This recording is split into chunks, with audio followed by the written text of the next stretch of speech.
Na końcu tego całego filmu powiem, która pizza najbardziej mi smakowała, dlaczego i odniosę się też do pizzerii, które nie są znane i jak smakują. Ale póki co do roboty. Choć w Neapolu i jego okolicy nie brakuje atrakcji, ten odcinek totalnie poświęcam neapolitańskiej pizzy, która bezapelacyjnie zasługuje na większą uwagę w kontekście wyprawy do Włoch. Sama pizza jest znana jeszcze z Egiptu, a legenda głosi, że pierwsze pizzerie powstały właśnie w Neapolu jakieś 200 lat temu. Stąd właśnie pizza wraz z robotnikami na statkach powędrowała w świat.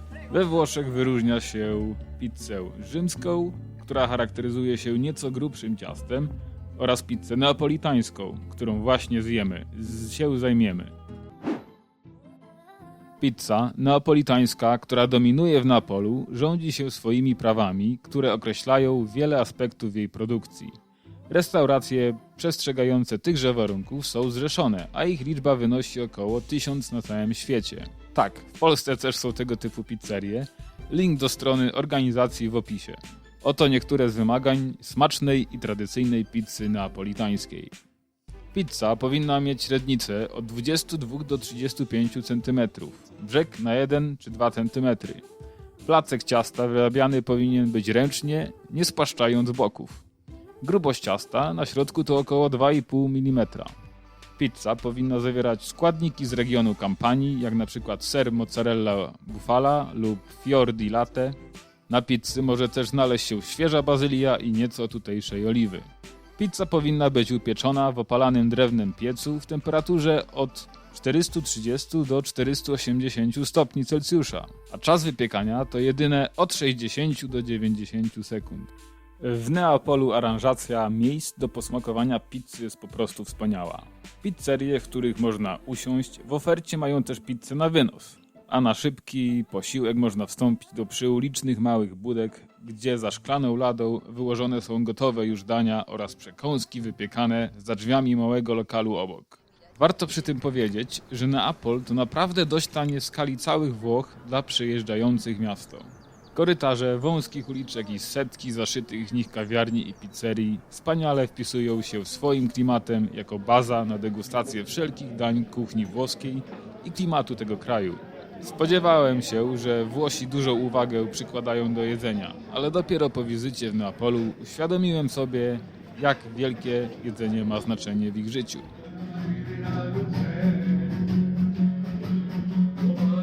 Makaronik zajebisty. Przy zamówieniach kierowaliśmy się spróbowaniem najprostszej, ale również najbardziej polecanej pizzy regionu – margherity, która niestety w Polsce jest kojarzona raczej z najtańszą i oszczędną opcją. Połączenie prostych składników, czyli ciasta, pomidorów, oliwy, sera mozzarelli i aromatycznej świeżej bazylii daje zaskakujące efekty. Metody na zjedzenie pysznej pizzy w Neapolu podzieliłbym na 3 rodzaje. Pierwsza to zakup pizzy na wynos, która jest poskładana w papierowym rożku. Można zdobyć ją od razu z pieca lub kupić wystawioną za ladą budki. Kosztuje ona nieco mniej, bo od 1,5 do 2,5 euro i jest nieco mniejsza niż ta serwowana w knajpach. Zobaczmy, co dostaliśmy. To jest taka pizza w wersji zwijanej, składana na 4 części, podawana, nie jest za duża. W środku nic specjalnego, tak by się można było spodziewać, ale ponoć tu zajebistą zaletą tego wszystkiego jest ciasto i składniki. Po prostu cała kompozycja jest zajebista. Zobaczmy. Ciasto jest nieco słone i przypalone, twardawe, natomiast środek pizzy bardzo delikatny. Czuć bardzo dobrze pomidorki. Drugi rodzaj pizzy to ta w pełnej krasie, zamawiana w restauracji lub okienku małej piekarni na wynos. Taką pizzę z reguły dostaniemy szybciej niż doczekując się na wejście do lokalu. Ten dar niebios jedzony po chwili nie traci swoich walorów smakowych.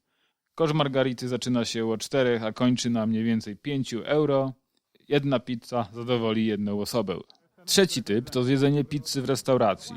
Może się to wydawać lekko dziwne, ale w realiach neapolitańskich, aby wejść do polecanego przez internety lokalu, trzeba ustawić się w naprawdę długiej kolejce, gdzie czekanie na miejsce w knajpie to często ponad godzina. Uwaga, to jest kolejka do knajpy po raz kolejny w Neapolu. Wtedy do dobrej knajpy to musisz czekać zajebiście długo.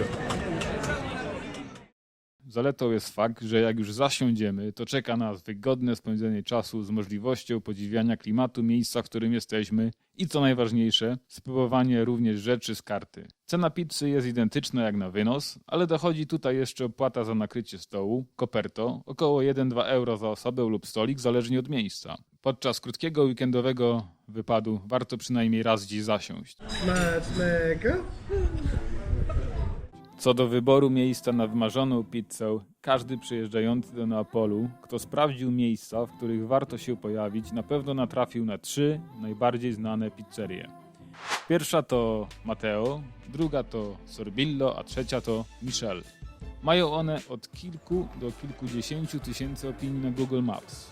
Oprócz tego jest cała masa mniej znanych pizzerii, gdzie na pewno też można znaleźć prawdziwe perełki. Przyjeżdżając do Neapolu pierwszy raz na jedynie przedłużony weekend, stwierdziłem, że w światowej stolicy pizzy w pierwszej kolejności skupię się na spróbowaniu wielkiej trójcy sztuki robienia pizzy. Gdyż wszystko jest raczej w podobnej cenie, a jedyna różnica to kolejki, na które trzeba po prostu poświęcić czas.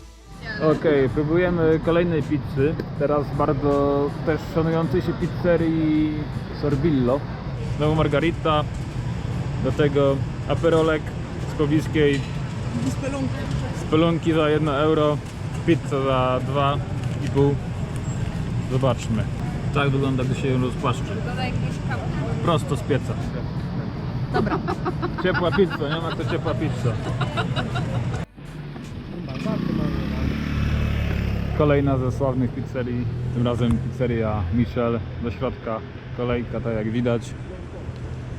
Ludzie też siedzą przed barem, piją piwko już, organizując sobie czas, czekając. My zamówiliśmy na zewnątrz, bo tak nie trzeba czekać aż długo, jak w środku, więc miejmy nadzieję, że niedługo przyjdzie. Ale pizze tutaj, dobre pizze tu jest to tak oblegane, że kolejka przynajmniej godzinna to podstawa. Jeżeli nie chcesz dłużej czekać, weź sobie na zewnątrz i zjedz gdzieś na murku, po prostu. Tutaj naprawdę do gadania ma tylko i wyłącznie smak i renoma. Nikt się nie przyjmuje syfem na ulicy, stertami śmieci, brudem i tak dalej. Tym, że nie ma gdzie siedzieć. Każdy tylko czeka na swoją ciepłą, pachnącą pizzę, żeby ją spożyć, nawet i na krawężniku. Dostaliśmy w końcu pizzę po mniej więcej 15 minutach czekania. Wzięliśmy 2, margaritę i... Jakąś inną. To ona się nazywa Corsica, z jakimś strasznie mokra. innym serem. Dobra, do boju. Palce lizać.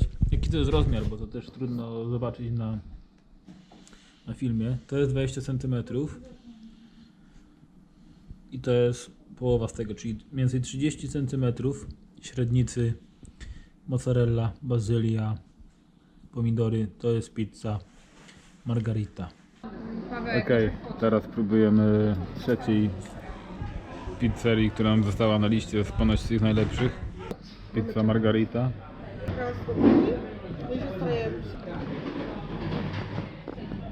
Ale ten środek jest zajebiście. Ja go rozrywam nożem. Nie wiem, czy to najlepsza pizza w Neapolu, ale na pewno jedna z lepszych w moim życiu. Tym razem postanowiliśmy zamówić pizzę w pizzerii, której opinii nie sprawdziliśmy wcześniej. Po prostu zobaczyliśmy budę, idziemy, zamawiamy. 4 euro. Jest zajebisty rozrzut. Od 3,5 do 10 euro za pizzę o tym samym rozmiarze, zależnie od składników. To jest różnica. Zobaczymy, jak będzie smakować. Oto nasza pizza. W rozmiarze tak standardowo, może troszkę mniejsza niż pozostałe. Ładnie serek się rozpłynął, sporo pomidorków, jest też bazylia. No nic, zajadamy, zobaczymy.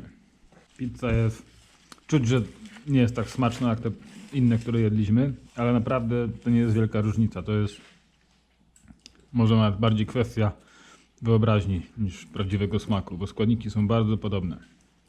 Jeżeli oglądasz ten film, to zapewne chciałbyś poznać odpowiedź na pytanie, która pizza jest najlepsza. Proszę bardzo, ale pamiętaj, że to tylko i wyłącznie moja ocena. Podczas 4-dniowego pobytu w Neapolu najbardziej smakowała nam pizza z Da Michel. Grała przede wszystkim wyrazistym i pełnym aromatu, ale też delikatnym i rozpływającym się w ustach smakiem. Przy każdym kęsie dotykałem językiem włoskich pomidorów dojrzałych w blasku słońca zaraz pod Wezuwiuszem i roztopionej mozzarelli, lekko zatopionej w oliwie z oliwek. Poza tym pizza syto wypełniała pudełko po brzegi. Dodatkowo zdobyła punkty za zorganizowany system kolejki do odbioru, jak i do wejścia do restauracji. To właśnie to danie zapamiętaliśmy najlepiej, chociaż sama knajpa nie należy do związku pizzowego wspomnianego wcześniej. Kolejna z wielkiej trójki to pizza Matteo, którą można było zdobyć najłatwiej, bez większych kolejek, ale tylko na wynos. Pizza Sorbillo jakoś specjalnie nas nie urzekła, ale wpływ na to miało na pewno to, że jedliśmy ją w lokalu, do którego zostaliśmy ewentualnie wpuszczeni z łaską namalowaną na twarzy przyjmujących nas osób, mimo że nasza kolejka już dawno wybiła. Poza tym w lokalu byliśmy poganiani, żeby jak najszybciej zostać obsłużeni i zwolnić miejsce. Sama pizza była równie dobra jak reszta, ale całokształt wyszedł słabo. Nie o to tu chodziło, dlatego warto zastanowić się, czy stanie w kolejkach się nam czasowo opłaca. Tutaj jest lista. Jesteśmy na górze. Na szczęście jesteśmy pierwsi w kolejce.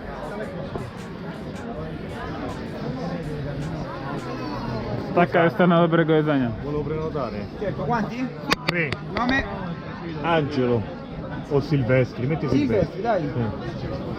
Oprócz pizzy, Neapol okazał się bramą do posmakowania włoskich przysmaków z pierwszej ręki, jak makarony, wypieki makaronowe na wynos, które naprawdę nas zachwyciły i były dostępne za ladami przy ulicznych budek, tutejszych oliwek, a także eleganckich pomidorów i mozzarelli. Tanio, dużo i co? I dobrze. To tutaj doznałem. To wszystkie trzy czynniki, które tutaj się ukazały, zaprezentowały. Zobaczmy dwa wina od razu.